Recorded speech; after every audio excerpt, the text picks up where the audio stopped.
Hello everybody for another episode of Recortalk, and I'm here in the classic spot, and yeah, let's start it off. Not too much time as always, they close down. So what I wanted to talk about, I wanted to conclude talking about the Little Black Songbooks. Let's start it off like last time, the close. So I Want You, She's So Heavy. So those heavy books, they make it, I have two of them. So the first one I had when I was starting guitar, like 2008-9, when I had my Oasis phase, Brit pop Oasis. I got the example from Oasis, and here I have the second one that I have. It's the Beatles, like two most of the most iconic British rock bands of the last 50 years, I would say. And yeah, they have many similarities in the songwriting style and all, but I don't go into this. I just want to talk about those books. The Little Black Songbooks, they are really nicely done and correct. Most of it that I came across is correct. Like they put in the chords. They put in the chords in those nice chord frames. That's really easy to understand, and yeah, it's really something I recommend for everybody, because they just divide. They do like write the lyrics and they write for some special parts. They write it, and even like instrumental, I guess, is in that case Revolution. Yeah. So they write the parts that are not sung, also like with nice break, like in bars, like you would do it in music, and it's official. Like it's a really nice thing, really nice. I recommend it everybody. It's from the price point also attractive, so grab it. Black life matters, black books matter. So I had another thing going on. Like yesterday, I had 2 days ago I was at a record store. I wanted to get rid of a few records on purpose, so I wanted to sell them, and I showed it. I gave a bunch of records to like specific records that I don't want necessarily to anyone to have, like, or where I don't have the impression anybody can be happy that I know or in my surroundings. So I just brought a few of them there, and next to two Robbie Williams things that I put in this bunch, because for now I don't listen to them, and I decide, most of it I know anyway. Like I still have it. Maybe I'll listen later in detail, but it's not gonna be a record of the week in the far near future. But I was surprised what he rejected. So I'm gonna show you what a Viennese record selling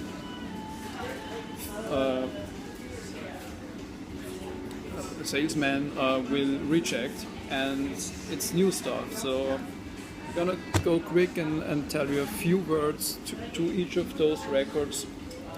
So we're gonna have, from my personal history, two records of a so-called post-rock band. And post-rock is a genre with a lot of reverb, with a lot of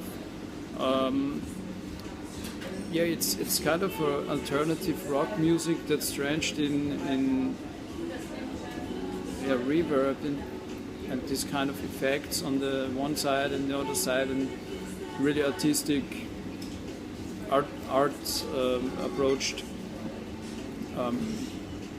way of playing and interacting on the stage. Like post-rock is, I think it's also kind of new thing, like from the mid-2000s on, but I'm not sure about, because I didn't really never research too much about it. I just listened to Sigur Rós, and Sigur Rós is the band that's most commonly associated with those kind of sounds, post-rock sounds. So I'm gonna post now 2 of their later albums. Like I think they started in the early 90s, but I'm no expert on them. So the first one is Tuck. It's looking like this. The second one is, no idea how to speak that, but it's Metsu Diairum Vilomendalast. Whatever, if this is correct, I don't know. And this a video from that record got me attracted to this band back then. And it was a little boy on a landscape like this in Iceland, because they are from Iceland. So this video was really, in combination with the music, it was really my thing that satisfied me when I was like, I don't know when was that, like social service here. Also, like, and I have another thing exactly from that time period that got rejected. So yeah, another one. Next one. Maybe a few last words to Sigur Rós. I didn't drop in too much into this band after having listened to those 2 albums, and I didn't really listen too extensively. Also, I like the sounds I hear, and the fun about it is they do sing in their own language, in Icelandic. I think it's called like that, like the language that's spoken in Iceland, in the northwest, I guess, from Great Britain. You know what I mean? Beautiful. I want to go there sometime. I want to check this out, especially those warm, you know, the term, I don't know the English term, but you know, thermal waters, the hot geyser stuff, you know, what hot pressure comes out of out of the soil there, and yeah, these kind of things I want to see sometime in my life, of course. They have also here a song that's called Festival. Like I also got a song called Festival, which has had an anniversary, or has it now, because it was dedicated to the Pop Fest of last year in some way, and written on the Pop Fest in some way. Like last year, it has a strong connection to it, at least. So this is due to Corona, COVID-19. It is not happening this year, so I cannot celebrate the anniversary directly there. So yeah, let's carry on. Soap&Skin is from Vienna, or no, from Styria. This album and also her second one, I bought them like in the same period of time, early 2012, and I was blown away. I'm loving it. Soap&Skin, Anja Blasch. I also heard somewhere somebody twittering that there's some cool thing coming out in the near future or somewhere, like with a strong connection to Sigur Rós in some way. So let's see what I'm really interested in, what is coming, or what maybe it already dropped. I didn't research also in the last time because I had other stuff to do, not that I ignore or whatever, like I just don't know, but I think it's not there already. I would have noticed. So yeah,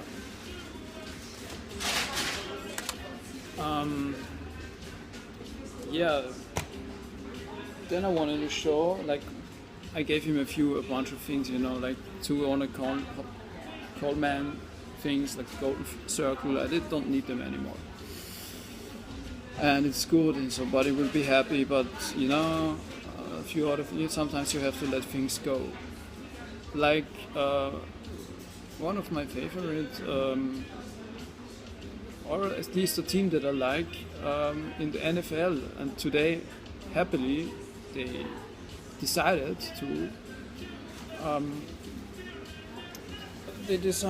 end their labeling in some way. Like their logo gonna be changed, maybe even the colors. I think it's good. and it's happening because of the Black Lives Matters movement. It happens because people talk, because these are the first fruits, you know, like this apple, and I'm really hungry. McDonald's apple. So yeah, first fruit that's coming out. So I'm to, you know, for it's gonna have an effect. I think there are more teams and things that could be also changed like this. So I tweeted something to them, my idea, like just read it in the morning when wake up, took my phone and saw the new good message. So I can drop this now. They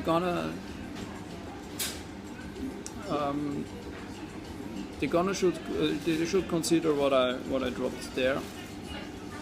Maybe they liked my idea. Like, it's always good to have a democratic a cat content. You know, cat. Everybody loves cats. Like, let's see. So I don't want. What I want is to show you what I got from the seller. Like, I traded a few of them, and I chose two because the velvet rope. I'm so in love with it. This is so extreme, wonderful album, and it's waited long for me to be examined in detail. So yeah, I'm so glad I did it. It suits perfectly, even to the, you know, all the vibes around and all the vibes from the last week. It was a true record of the week. That's how a record of the week is supposed to be to me. And it's really 5-star, and I don't understand why the hell, you know, now I say this word, but you know, it's really fucked up to give the velvet rope in all music the guy who did the critic, like, just 2 stars or what, or 3, like it's even too less. I think it's 2 or 3. I was shocked. I was just looking there what they say, and I cannot confirm this. So no way. So yeah, I got something related to this record of the week, and it's that one, Rhythm Nation. No idea what's on there. Maybe I have also some surprises when I listen to that, like I had with a few other records of the week. But it's looking really interesting, you know, what's gonna be in there. And it's in the height of the Michael Jackson fame also. Like, it was released in the time after Bad, and I was looking like All For You was also there, and I didn't like this particular example because it looked, I'm always looking like, yeah, condition wise it should be like, so I would have taken maybe All For You, but anyway, this one I'm pretty sure it's gonna be blow my mind away in a positive way, and that one. So because it's July, and because everybody has birthday, and when I was in school, gymnasium, you know, grammar school, 12 years time, I was in a group for the afternoon. You know, I just went home at 7 in the evening, and I would stay there after school. When school finished at 2, like, I stay there. They call it Hort. I don't know the word now in English. So, and every time when everybody in the group, like, when every kids that had birthday got a little surprise from the social pedagogic, from the kid pedagogic worker, and she always made a party, like, and we went to the playing room, like there was the study room, the playing room, and she did happy birthday to you, happy birthday, and it's such a nice song. And back then I didn't know who it was, but I loved it. I just loved it. And every time, you know, when there was just this song come to my mind, it reminds me instantly into my early childhood, early how you call it, adolescents, like 11, 12 years of age. Oh my god, I get transferred back. Maybe this album for sure will be a blessing. Like, look at this cover. It's an amazing cover at first, and it's looking like some ancient thing, like Egyptian style, cool, as hotter than July. Like, it's so suiting to the time also, because it was extremely hot the last days, and I stayed in most of the time. But there was a drop down extreme on Saturday, like rain. A lot of, like, I don't know, 5 to 10 or even 15 degrees Celsius drop down. Like, it was really hot, it was really out of the order. So, hotter than July. Then I just, as always, I grab something when I go outside and stick together my bunch for the Recortalk. So just came to my hand this, and this is coming from that time when I was in the Hort. Like, this was one of those bands next to Linkin Park. You know, I didn't go into that. I was not in that way. Like, always, I just liked the song "Bring Me to Life." Actually, it was 1 year later. I liked the vibe of the band, and this I ordered in the catalog. You know, I waited for it, like the Eminem thing. It was just 2 or 3 years later, 2003. It's the original from back then still. You know, hardcore heavy rock. And yeah, back then I don't know how I would charge. I don't charge, you know. But for me personally, I have an opinion. You know, if I like something, if I don't, then well, yeah. And I loved it. I don't know if I just didn't know it and would hear it now with my ears now. I'm not so sure if I would be interested like that, but I would still say "Bring Me to Life" is extreme. It's a single, a hit single. Nice. And yeah, I just wanted to tell you that I have to maybe go out here because they kick the people out, as I see.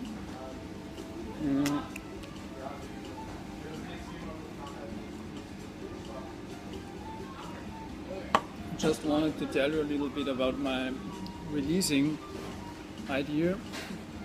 Like, I'm gonna release a few things from out, and yeah, gonna release a few things out and did already, like the song Deluxe, that I also did write a big thing about it and then deleted it by accident, and now I have it somehow back, but I will add it to the Instagram or wherever. Let's see. And I did a clip for Breonna Taylor, like, not only for her, like, just for all, where I wanted also to express, like, the importance of the black community. Like, everybody is influenced, every white, whatever, rednecky thinking guy or girl. Did you ever think about the fact that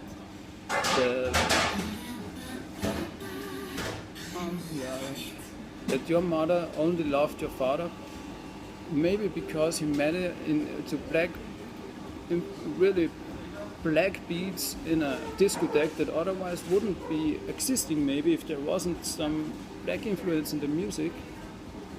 Did you ever think about this? That basically black music opened the door to your life in some way.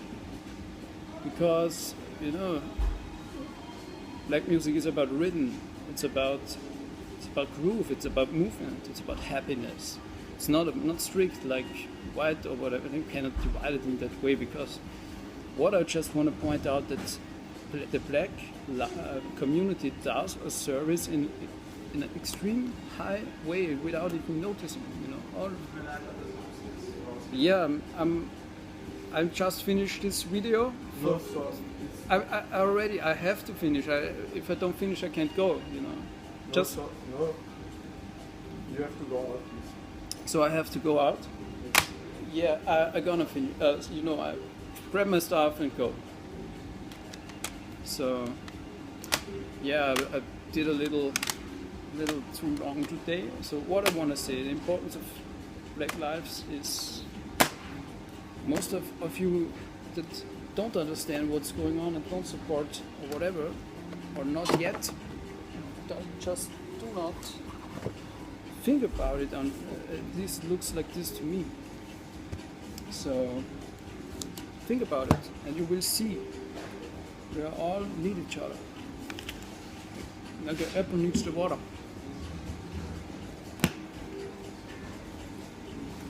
I'm on. So yeah, I'm gonna finish that up. Maybe I can give you part 2 sooner in person. Ciao.